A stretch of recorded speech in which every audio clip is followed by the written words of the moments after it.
State of Texas versus Katherine Welch. Ma'am, are you Katherine Welch? Yes, Your Honor. And Ms. Welch is here with her attorney, Mr. Gertz. State's attorney is present. Ms. Welch was previously in court, entered a plea of guilty to driving while intoxicated third or more, as well as a prior offense, which made it a second-degree felony offense. There was no agreement with regard to punishment. I have received the pre-sentence report. And has everyone had an opportunity to review that report? We have, Judge. I have, Your Honor. Are there any additions or corrections to that report? Not from the state, other than I want to acknowledge I have received Mr. Gertz's sentencing memorandum. I'm going to get to that too in just a second. Any additions or corrections? Aside from the one comment that I make in the sentencing memoranda about a comment that she made about rehabilitation, I think it's more of a clarification, so I'm happy to touch on that. But other than that, we don't have any additions or corrections. Okay.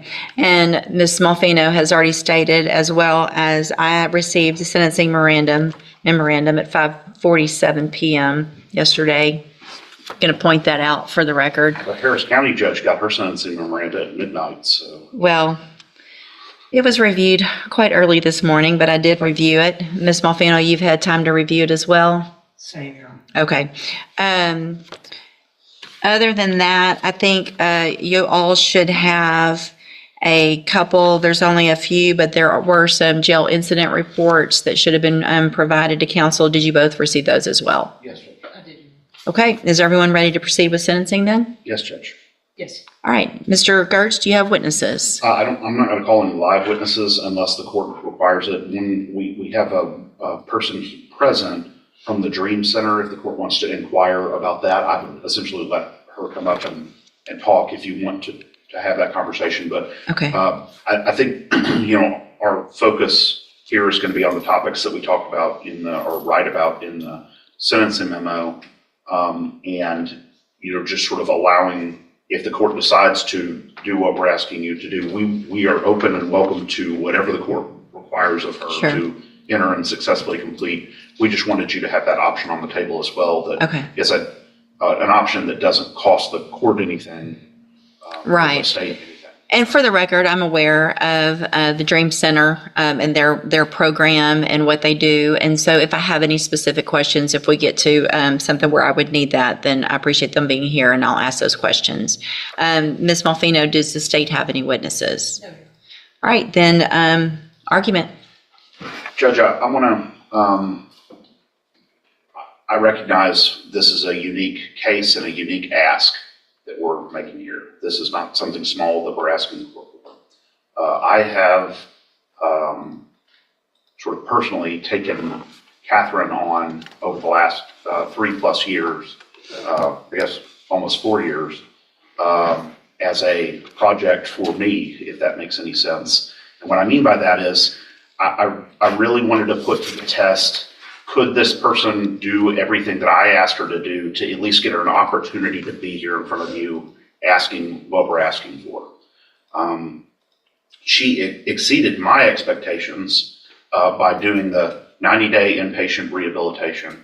And while she was there, she started to explore with her counselors and her therapists there some of the underlying issues that went beyond just physical addiction, but actually had to do with her mental health and some of the things that she's experienced in her life. I'm not going to detail them on the record, but the court is aware of what those things are. Incredibly traumatic events that I think she had repressed and had never really addressed and explored. And so those counselors recommended not just aftercare, but a specific outpatient program to address some of the trauma issues that she's had. She went and checked into that program, stayed for basically a year, and again, did everything we asked her to do. When I told her to go get her own drug patch, I told her to go get her own interlock device. She did all of that. Those records should be attached to the memo. She was successful, has been following the rules, doing everything we've asked her to do, had been going to AA, had gotten a counselor, actually reached out and befriended the director of the Dream Center to try to figure out what she can do next to sort of commit herself to her sobriety and to fixing the mental health issues that I think stem from the challenges that she faced as a young person. She,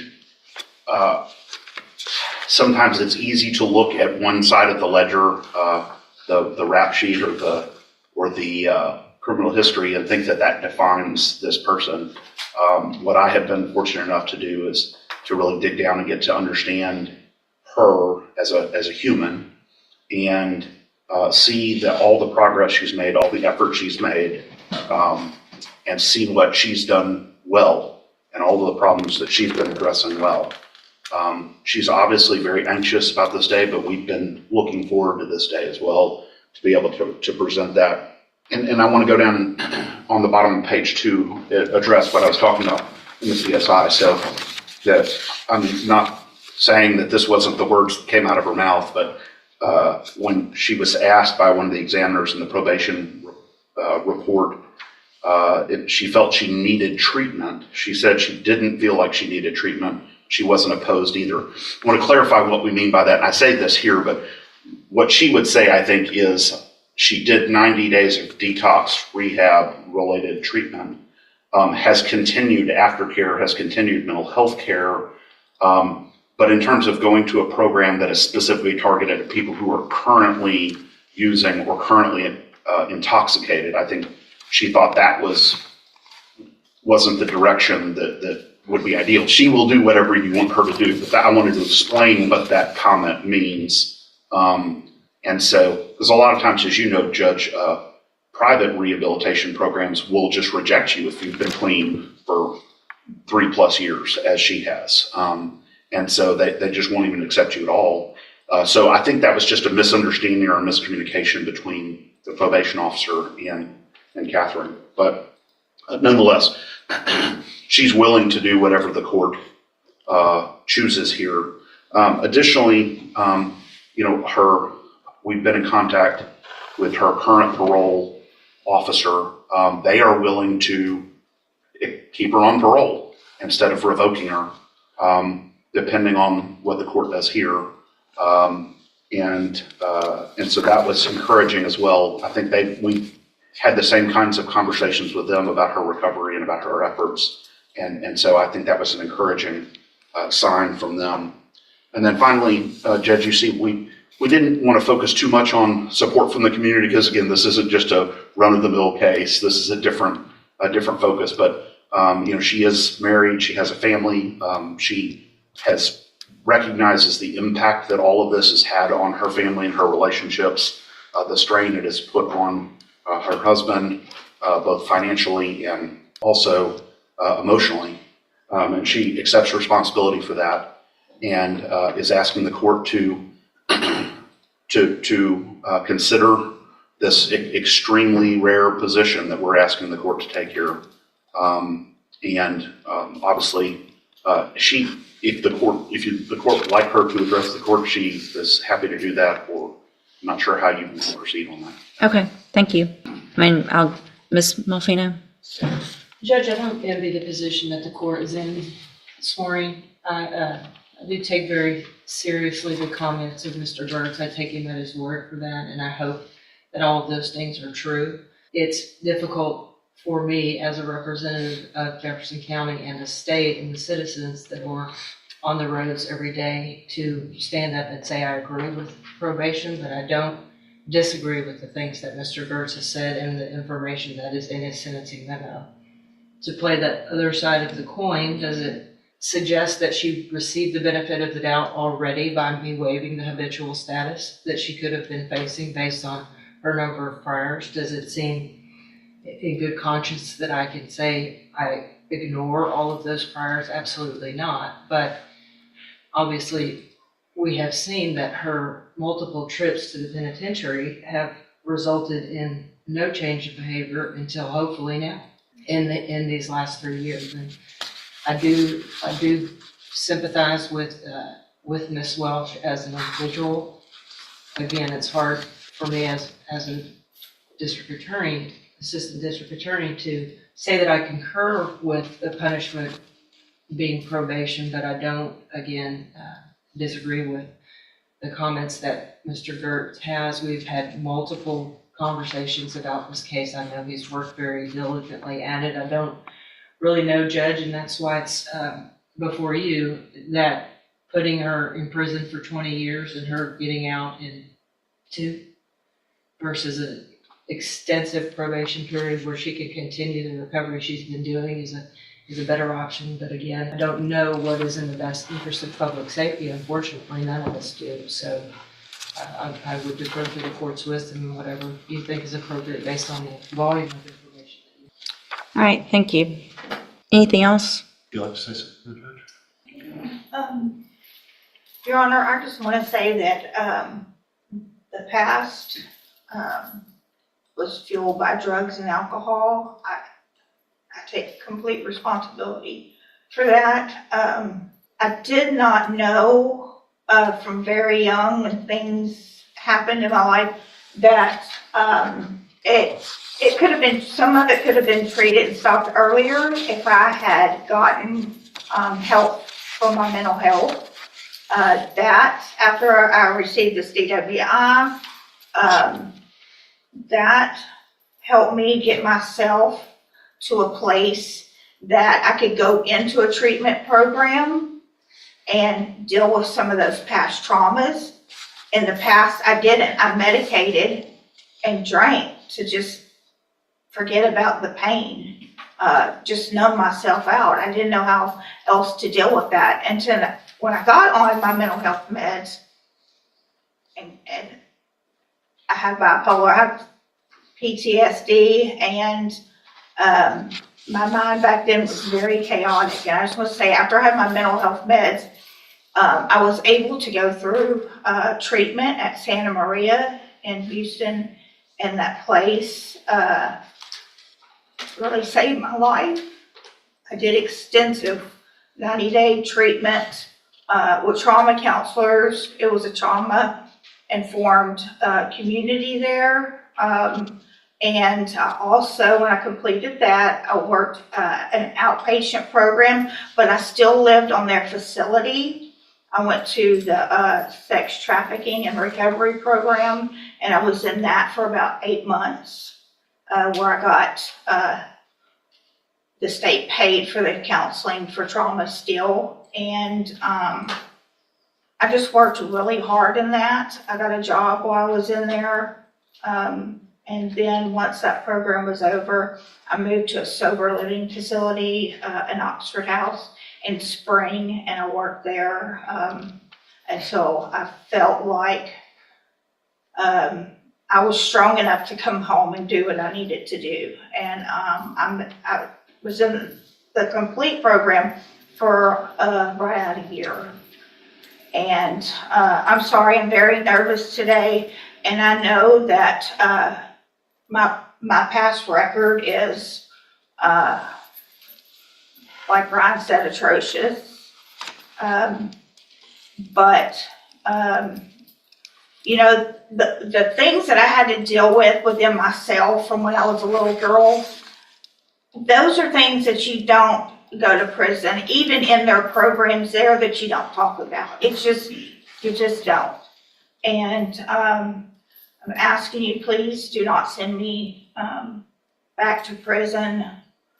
I want to move forward. I have moved forward in my life, and this year that I've been in jail has given me more time to think and know that I am definitely headed in the right direction. I have a sponsor. I attend AA at home. I had moved on with my life as far as I could with my sobriety. I mean, I knew this charge was out there. And I think I made some really good choices with my Mid-County AA friends. They've helped me a lot. And I am open to anything. I will abide by all the rules and do anything that's asked of me. And I think, I know now that I'm responsible and capable of taking care of my business and my life. Thank you. So, Ms. Welch, this Ms. Malfino probably said it yet best, and I get this often, and they don't envy my position, and this is the worst part of my job. But I worked hard to get here, and it's my job. Part of my job, it's several things, and it's to look at, obviously defendants and giving chances and things like that, but it also is about making our community safe. And I have to look back. This is your 10th DWI. It's not your 5th. It's not your 8th. It's the 10th. And while I understand the trauma that you went through, that you've been to SAFE 3 times. You've been given opportunities on probation where they were revoked. You've had opportunities while you were on parole to do what you have done now. And while I appreciate what you've done, and I think that's great, and my goal isn't to, to stop any improvement, but I can't, in my opinion, in good faith, go home tonight, look myself in the mirror and say I gave somebody on their 10th DWI that your last sentence was for 15 years in prison. The one before that was for 10. The one before that, you've gone to another 10 year, back in 09. I mean, this goes back to the 90s. You got a 10-year sentence in 2011. While you're on parole for that one, you get another one. So they give you 15 years and you get out and you're on parole and you do it again. The fact is, we're just lucky that you haven't killed someone in our community 9 times over, being given opportunities. I just can't do it. I'm going to find that you entered your plea of guilty freely and voluntarily. I'm going to find and your plea of true to the prior offense. I'm going to find sufficient evidence to find you guilty, and at this time find you guilty of driving while intoxicated. I'm going to sentence you to a term of 18 years in the institutional division of the Texas Department of Corrections. You will receive credit on that sentence for any time that you've been in custody that the law gives you the right to receive. You're going to be handed a trial court certification that shows this was not, well, I guess there was an agreement because the waiver of the enhancement, which could have been a 25 to life, as Mr. Gertz said. So I'm going to hand you the certification that shows this was an agreement. You've waived your right to appeal. I'm also handing you a written admonishment regarding your ineligibility to possess a firearm or ammunition. Possession, because of the judgment entered against you, you're ineligible under Texas law to possess a firearm or ammunition. Possession of a firearm or ammunition could lead to charges against you. You should read the written admonishment I provide you. If you have any questions about that, you can talk to Mr. Gertz. And Ms. Welch, I take no pleasure in this. This is extremely difficult for me. I understand to some extent addiction, and I understand that you are on a better path. However, there have been plenty of opportunities in the past where you were on a better path and you got back out and you got back on our roads again. And so good luck to you, ma'am. Thank you, Mr. Gertz and Ms. Malfino. Court will be adjourned.